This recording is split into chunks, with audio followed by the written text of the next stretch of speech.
Okay, Bob back here, and I've got these screws out now.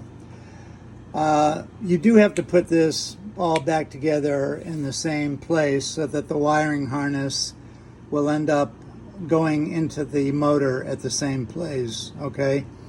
So being the original motor, and I've already done it once, and I've got it back perfectly in the same place.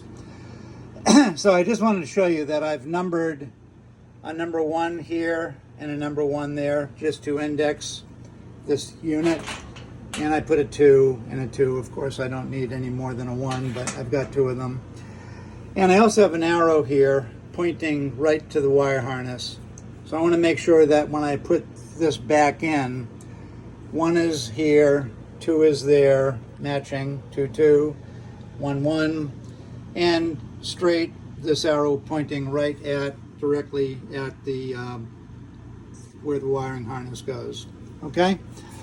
So, that's that part. Now, I found out that a package of water, or even this body armor package here, is a great way to rest the motor when I pull it out, because it's going to be a shaft, and that shaft will go right in here, and these drinks will actually support everything. So I'm just going to yank this out slowly. It's very easy. It's not hard to do.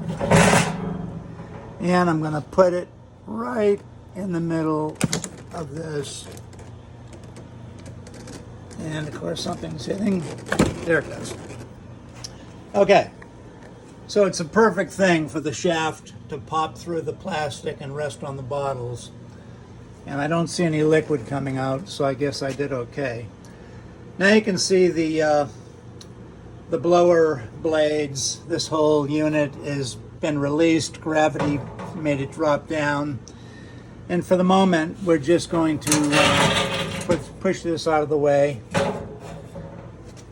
and work over here. Now, there are 3 legs here, and they're loose. There's a clamp here with a bolt on it. I believe that bolt is 1/2 inch. Yeah, it's 1/2 inch. And I have a socket already right here for that. So I'm just going to switch that out. Forgive the camera work.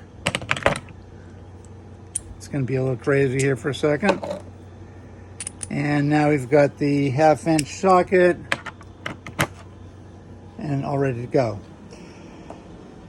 Okay, so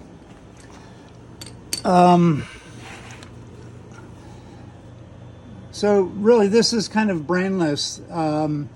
Just going to make sure I put everything back in the same position. If I'm not mistaken, the distance from this clamp to the end of the motor, I believe, is 4 inches. And thing is, you don't want to move a whole lot of things. And in fact, it's like exactly 4 inches. So when I put this bracket on the number 2 rebuilt motor from United HVAC Motors, I will put it in the exact same position here, okay? Keep everything simple. And so I'm going to remove this 1/2 inch bolt, nut, whatever. And bear with me. See if I can just get this on.